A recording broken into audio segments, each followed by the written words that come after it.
Outer Wilds est une expérience unique. Il n'y a pas de mots pour décrire ce que j'ai vécu en parcourant cet univers, et qu'est-ce que je donnerais pas pour pouvoir revivre cette aventure comme si c'était la première fois. C'est une expérience qui est très personnelle à vivre et c'est notamment appuyé par le fait que vous êtes littéralement seul dans l'espace ou sur des planètes hostiles 95% du temps. Ce qui laisse pas mal de place à l'introspection, l'exploration et l'émerveillement. D'ailleurs, je vous conseille très fortement d'avoir joué au jeu avant de visionner cette vidéo. Je vais essayer d'en raconter le moins possible, mais la beauté du jeu vient grandement du fait que tu sais rien et que tu dois tout découvrir et comprendre par toi-même. Donc même si la vidéo contient aucun spoil majeur de l'histoire ni de solution aux énigmes, c'est quand même mieux d'aller faire le jeu avant. Maintenant que c'est dit, dans Outer Wilds, on est le dernier membre du programme spatial d'une petite race alien à partir en mission pour révéler les secrets du système solaire. Tous nos potes sont déjà partis et chacun se trouve sur une planète différente avec la même mission, explorer et comprendre.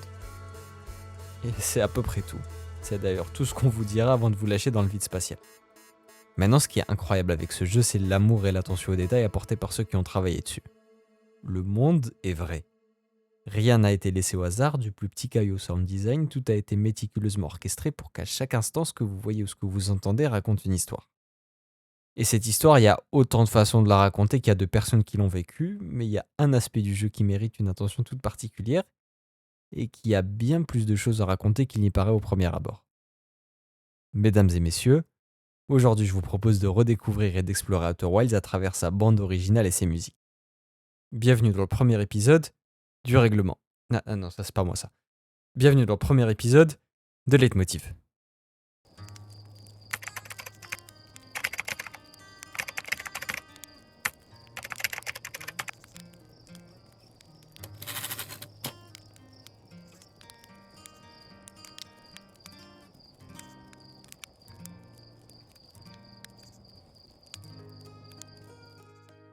C'est bon, tout le monde a des frissons, un petit air de nostalgie, une petite larme peut-être.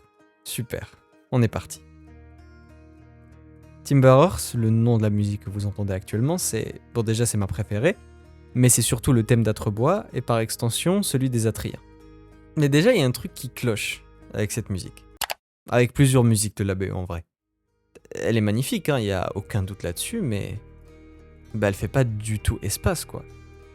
Outer Wilds, c'est un jeu d'exploration spatiale, et la moitié des musiques, elles te font penser à tout sauf à une navette spatiale.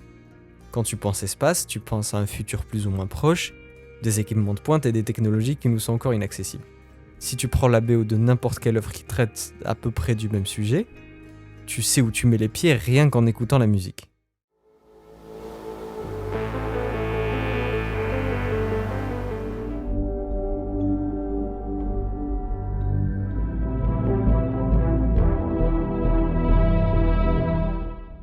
Et l'instrument quasi obligatoire à utiliser dans ce genre de BO, c'est le synthé. Parce que quand tu parles d'exploration spatiale, généralement tu parles futur. Et le synthé, c'est l'instrument le plus futuriste qui existe en fait. Tu peux créer une grande variété de sons qui vont tous avoir ce côté espace tout simplement. Mais dans Timber Earth, c'est pas le cas. Ici, t'as une bonne vieille guitare acoustique, t'entends les doigts glisser sur les cordes et tu pourrais presque entendre le feu qui crépite. Pourquoi ? En fait, c'est simple. Quand tu vois les Atriens, le dernier truc auquel tu penses, c'est leurs avancées technologiques. La ressource principale d'Atrebois, ça a l'air d'être le bois. Leurs maisons sont en bois, leurs instruments sont en bois, leurs structures sont en bois, et évidemment la navette que vous utiliserez pour votre exploration spatiale est en bois. Le thème musical n'évoque pas l'avancement technologique, il évoque ce que sont les Atriens en fait. Un peuple rustique, simple, mais tourné vers les étoiles. Ils sont tous curieux et passionnés par l'espace, par l'inconnu, tout le monde est excité à chaque nouveau décollage, et on attend avec impatience le retour de Feldspath et de ses nouvelles histoires. Et comment c'est possible de raconter tout ça à travers la musique ? Qu'est-ce qui fait qu'on ressent ce sentiment d'émerveillement et ce frisson nostalgique dès les premières notes de la chanson ? Ça, c'est grâce au mode. Mais range Skyrim frérot, ici on parle de musique modale. Et t'inquiète si t'as rien retenu tes cours de musique, on va faire simple. Tu prends la gamme de Do majeur. Non mais reste concentré frérot, je t'ai dit que c'était simple. Donc la gamme de Do majeur, c'est celle que tout le monde connaît, c'est genre le skin de base de la musique. Ça fait Do, Ré, Mi, Fa, Sol, La, Si, Do. Maintenant on va prendre la distance entre ces notes. Donc tu prends un piano, t'imagines un piano, et la distance entre deux touches, c'est un demi-ton. Donc entre le Do et le Ré, comme il y a une touche noire, ça va faire un demi-ton plus un demi-ton égale un ton. Ok. Donc maintenant tu fais ça avec toutes les notes d'un Do à l'autre. Et tu obtiens ton, demi-ton, ton, demi-ton. Super. Maintenant on tège les notes et on garde les distances. Et les modes, c'est juste qu'au lieu de commencer là sur le 1, tu commences où tu veux en fait. Chaque position de départ va te donner un mode et chaque mode va te donner une couleur, un mood différent si tu préfères. Et le mode qui est utilisé dans cette intro, c'est le 4e, le mode lydien. C'est bon frérot, tu suis toujours? Donc le mode lydien, ça fait que la première note elle est à la place de la 4e et ainsi de suite. Et ça donne une carte augmentée. Comme on a décalé les distances, maintenant la 4e note est augmentée d'un demi-ton. Si on reprend la gamme de Do majeur, au lieu de jouer un Fa, pour avoir un Do majeur lydien, tu joues un Fa dièse. Et c'est cette petite élévation de rien du tout qui va ajouter ce côté nostalgique, ce côté rêve, ce qui fait toute la magie de cette musique en fait. Parce que si maintenant tu rejoues la même intro, mais avec une carte juste au lieu d'une carte augmentée,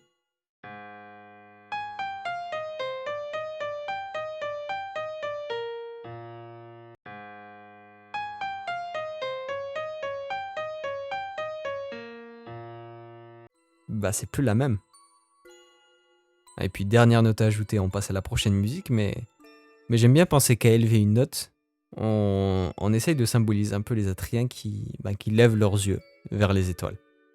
Après ça c'est mon délire qui essaie de voir des trucs là où il n'y en a pas. Hein. S'il y en a qui veulent en apprendre plus sur les modes, je vous laisse en description la chaîne de 8-Bit Music Theory qui explique ça largement mieux que moi. Pour rester sur le thème des musiques d'Outer Wilds qui font pas du tout musique de l'espace, Travelers.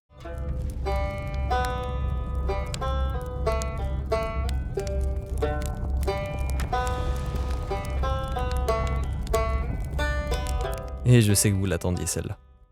Le truc intéressant avec Travelers, c'est pas tant le morceau en lui-même que ce qu'il représente. Travelers, c'est le thème musical des membres du programme spatial Outer Wilds.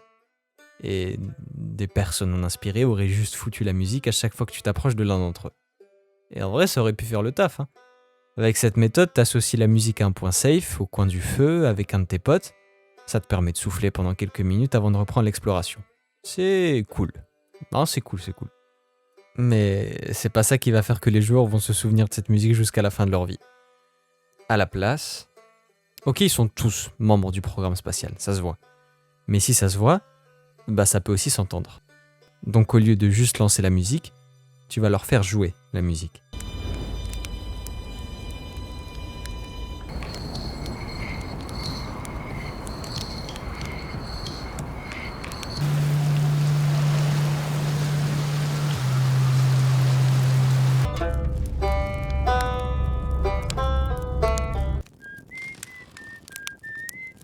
Tu donnes à chacun un instrument différent, histoire de pouvoir les différencier, les repérer et te guider jusqu'à eux.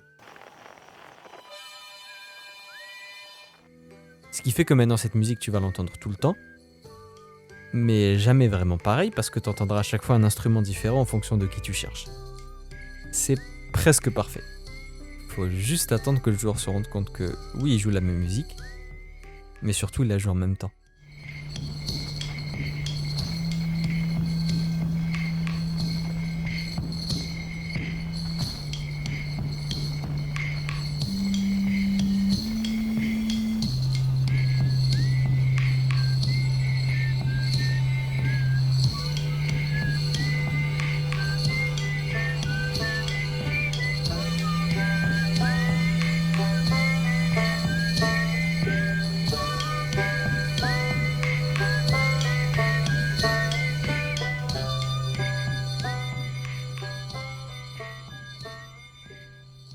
Et là, tu viens de créer une musique inoubliable. Maintenant, pour ceux qui ont écouté la BO du jeu, ou simplement ceux qui ont joué au jeu, vous avez peut-être remarqué qu'on entend la mélodie de Travelers à plusieurs reprises. C'est ce qu'on appelle un leitmotiv. C'est un motif, une mélodie, qui revient à plusieurs reprises dans une œuvre et qui représente un ou plusieurs personnages, voire une situation donnée. À la base, ça vient de l'opéra, et tu le retrouves aujourd'hui beaucoup.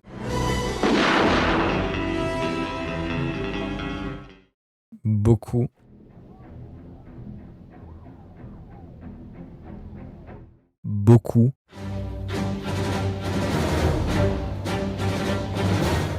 dans le cinéma et dans les jeux vidéo. C'est très très simple. Si une musique te fait penser à un personnage ou à une situation donnée, c'est que c'est très probablement un leitmotiv. Et du coup, là où c'est ultra bien utilisé, c'est que ces notes, elles renvoient aux autres membres du programme spatial, mais elles renvoient surtout au fait que t'es pas seul. Même si tu ne vois personne, même si tu te sens perdu au fin fond du système solaire, ces notes reviennent dans plusieurs situations pour te rappeler que tout comme toi, les autres membres du programme spatial travaillent tous pour une cause commune, pour révéler les secrets de cet univers. Sauf Gabro. Si tu prends Space, la musique qui est jouée dans l'espace, t'auras toujours cette mélodie en fond pour te rappeler que comme toi, d'autres sont actuellement dans l'espace et suivent la même quête que toi.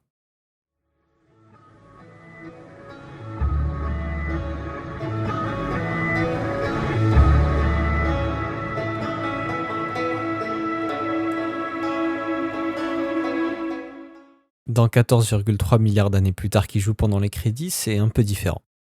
Le motif, donc la mélodie, est un peu différente d'ailleurs.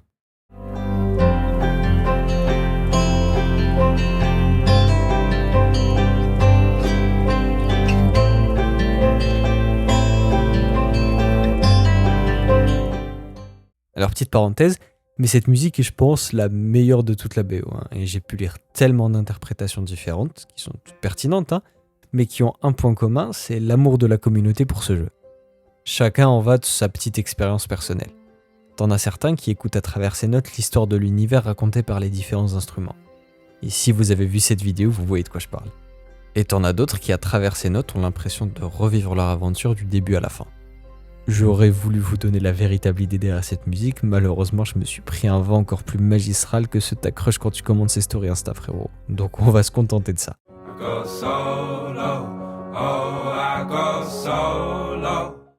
D'ailleurs, j'en étais où d'ailleurs? Ah oui, leitmotiv. Ce qui est cool, c'est qu'on peut les altérer. Tant que ça reste globalement reconnaissable, tu peux légèrement les modifier pour montrer, je sais pas moi, un changement dans l'état d'un perso, de la situation, un foreshadowing ou à peu près ce que tu veux. D'ailleurs, un des exemples les plus connus, c'est le motif de Dark Vador qui joue à la toute fin du thème du jeune Anakin Skywalker.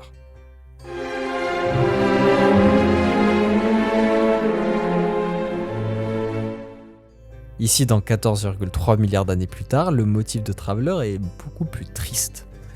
Il est plus triste, plus nostalgique, et j'ai même l'impression qu'il le devient de plus en plus au fur et à mesure qu'avance la musique. Parce que l'aventure vient de se terminer, il est temps de se dire au revoir. Dire au revoir à nos amis, dire au revoir aux Atriens, mais surtout dire au revoir à ce monde. Parce que la particularité d'Outer Wilds, c'est que c'est un jeu qu'on peut faire qu'une seule fois. Et cet au revoir prend tout son sens une fois qu'on a réalisé qu'on revivra plus jamais cette aventure.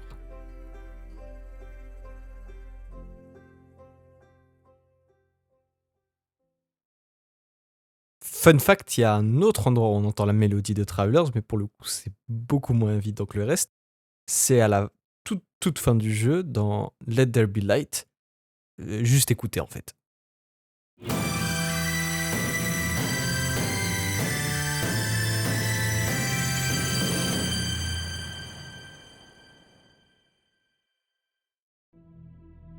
Après, il y a des musiques dans Outer Wilds qui font espace, où t'entends des synthés et des instruments plus futuristes. Et ce qui devient intéressant à ce moment-là, c'est le contraste que ça génère. En restant sur Atrebois, il y a certains endroits où la soif de découverte des Atriens et leur passion pour l'espace se fait particulièrement sentir. On le voit clairement à l'écran, mais on peut aussi l'entendre. Le ton de la musique change drastiquement dès qu'on entre dans le musée.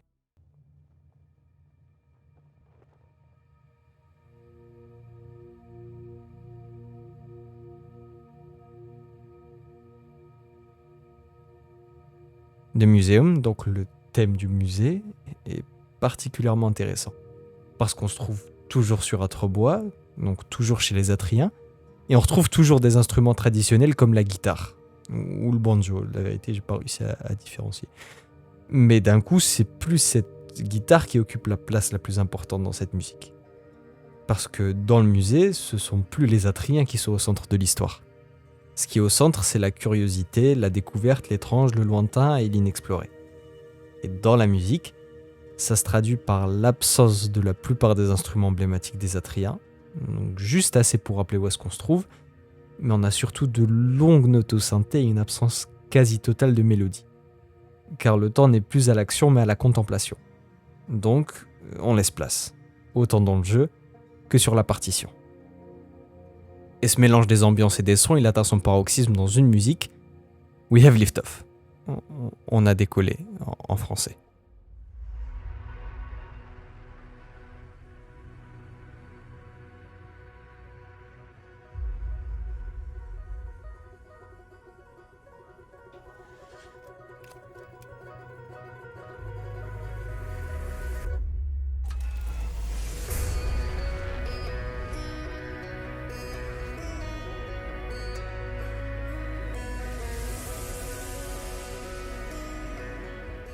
Ici, les instruments traditionnels se mêlent complètement aux sonorités électro, mais avec un grain un peu spécial. On a au début des notes qui ne sonnent pas vraiment en harmonie ni en accord les unes avec les autres, pour créer un tout assez dissonant. Une musique dont on a du mal à prédire l'évolution. Un peu à l'image du programme spécial d'Atrebois où on n'est jamais vraiment sûr que la fusée va pas incendier tout le village au moment de la mise à feu. Mais quand le décollage se passe bien, il fait place à l'excitation. L'excitation d'avoir tout un système solaire à explorer. Et cette musique serait parfaite si jamais elle était jouée pendant le premier décollage. Mais bon, faudra se contenter de l'avoir dans les trailers. Maintenant, les Atriens sont pas le seul peuple à avoir vécu dans ce système solaire. Et si on quitte Atrebois, c'est justement pour en apprendre plus sur ces peuples. Sur un en particulier, les Nomai. Donc les Nomai étaient là bien avant les Atriens. Des millions d'années avant les Atriens. Et de par leur message, on peut comprendre qu'ils ont disparu aussi vite qu'ils ne sont apparus. Mais ça les a pas empêchés de laisser derrière eux des villes, des infrastructures et des technologies aussi impressionnantes que complexes. Ils étaient à des années-lumière des Atriens en termes d'exploration spatiale, ils se contentaient pas d'explorer les quelques pauvres planètes d'un système solaire, ils étaient capables de voyager entre les différentes galaxies. Et leur musique à eux, pour le coup, elle fait vraiment exploration spatiale.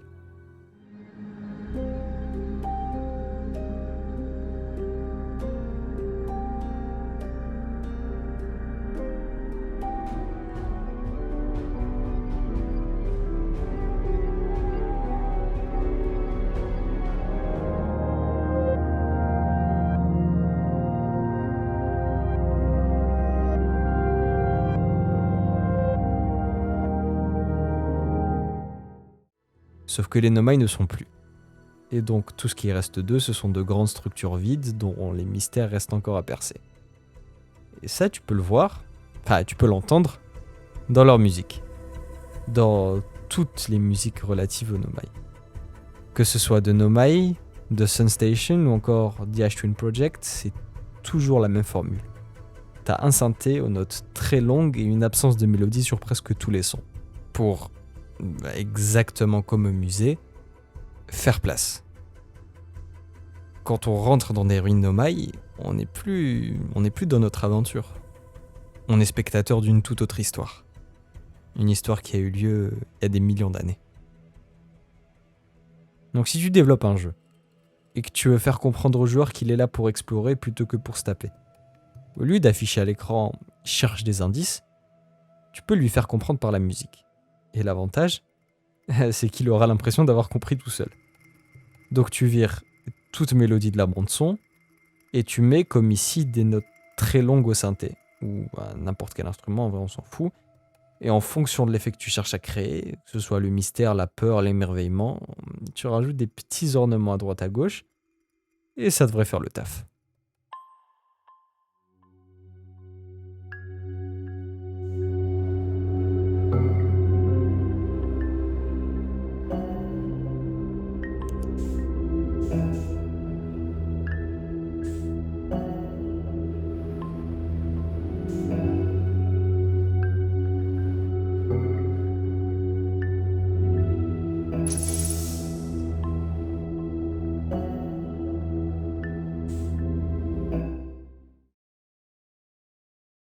Niveau bonus. Au début, je comptais pas vraiment parler du DLC, déjà parce que je pensais pas le finir à temps pour cette vidéo. Et ensuite parce que j'avais pas grand chose à vous dire dessus en fait. J'avais l'impression que la musique était assez absente et que ça donnait une ambiance assez spéciale à cette aventure. Mais du coup, c'est justement ça qui est intéressant. Mais avant ça, on va rapidement parler d'un morceau assez connu. 433 de John Cage. T'inquiète, je vais pas te faire un TPE. John Cage, c'est un compositeur américain du XXe siècle et 433, c'est son œuvre la plus connue. Ce qui est particulier avec cette œuvre, c'est qu'elle est entièrement composée de silence.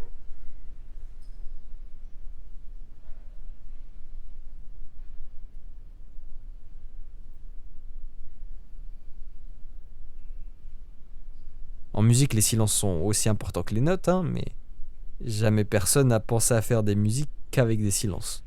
Ou du moins, personne n'a été assez con pour en faire une vraie chanson. Alors une chanson entière qu'avec des silences, ça fait très pseudo-artiste moderne qui s'insurge contre la surenchère et la complexité dans la musique pour revenir à son essence propre. Mais en vrai, l'explication, elle est beaucoup plus simple, mais surtout beaucoup plus intéressante. Le postulat de base, c'est que le silence, à part dans le vide spatial, ça n'existe pas. À partir du moment où tu as de l'air, t'as pas de silence. Cette musique, elle n'est pas composée de silence, elle est composée des bruits du public, de la salle, de toute l'ambiance sonore qu'il y a autour du pianiste. Ouais, parce que c'est une œuvre au piano. Non pas que ça change grand-chose, mais bon. Et du coup, c'est exactement la même idée que tu retrouves dans To Outer Wilds. Et attention, je vais spoil. À la manière de l'œuvre de John Cage qui met en avant les sons de la salle, dans Outer Wilds et plus particulièrement son DLC, l'absence de musique met en avant le sound design. Et c'est peut-être plus important encore que la musique quand tu veux créer différentes ambiances. Parce que dans le DLC, t'explores une sorte de vaisseau spatial qui est censé être vide. Mais avec le sound design, tu peux passer de cette ambiance à celle-là.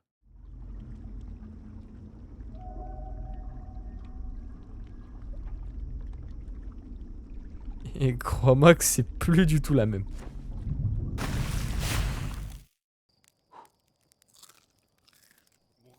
Merci d'avoir regardé la vidéo, j'espère sincèrement qu'elle vous a plu. N'hésitez pas à me dire ce que vous en avez pensé dans les commentaires. Et surtout, dites-moi de quel jeu vous voulez que je décortique la musique dans un prochain épisode. Maintenant, pour les bac plus 8 conservatoires et ceux qui lisent des partitions avant d'aller dormir, j'espère que mes explications vous ont pas trop donné envie de vous arracher les oreilles. S'il vous plaît, venez pas brûler ma maison. J'ai juste essayé de simplifier au maximum. Bon je pense que j'ai tout dit, donc à la prochaine.